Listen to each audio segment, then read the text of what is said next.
এই ধরনের viral photo কিভাবে তৈরি করবেন? তৈরি করার জন্য আপনার ফোনের জিমিনি অ্যাপ্লিকেশনটি ওপেন করবেন। সো আপনার ফোনের জিমিনি অ্যাপ্লিকেশনটি ওপেন করার পর এরকম ইন্টারফেস শো হবে।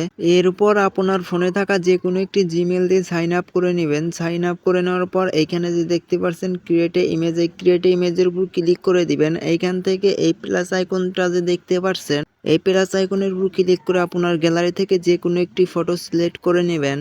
ওকে, আমি এইখান থেকে এই ফটোটা সিলেক্ট করে নিয়েছি। সো আপনার পছন্দ অনুযায়ী যে কোনো একটি ফটো সিলেক্ট করতে পারেন। সিলেক্ট করার পর এখানে ডেসক্রিপশন ইওর ইমেজ, এই জায়গাতে আমাদের প্রম্পটটা পেস্ট করে দিতে হবে। সো এখান থেকে আমি প্রম্পটটা পেস্ট করে দিলাম। এই প্রম্পটগুলা পেয়ে যাবেন এই ভিডিওর ফার্স্ট কমেন্ট বক্সই পেয়ে যাবেন, সেখান থেকে সংগ্রহ করতে পারেন। সো প্রম্পটটা পেস্ট করে দেওয়ার পর এখান থেকে সেন্ড আইকনের উপর ক্লিক করে দিলাম।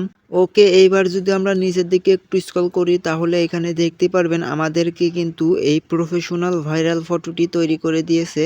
সো এই ফটোটি আপনার ফোনে নেওয়ার জন্য ফটোর উপর ক্লিক করে দিবেন। একদম নিচে দেখতে পাচ্ছেন সেভ আইকন, এই সেভ আইকনের উপর ক্লিক করে আপনার গ্যালারিতে নিয়ে যেতে পারেন। এই টিউটোরিয়ালটি এই পর্যন্তই শেষ। টিউটোরিয়ালটি কেমন লাগলো অবশ্যই কমেন্ট করে জানাবেন। এরকম ইনফরমেশন ভিডিও সবার আগে পাওয়ার জন্য মাস্ট বি চ্যানেলটাকে সাবস্ক্রাইব করে রাখবেন। ধন্যবাদ।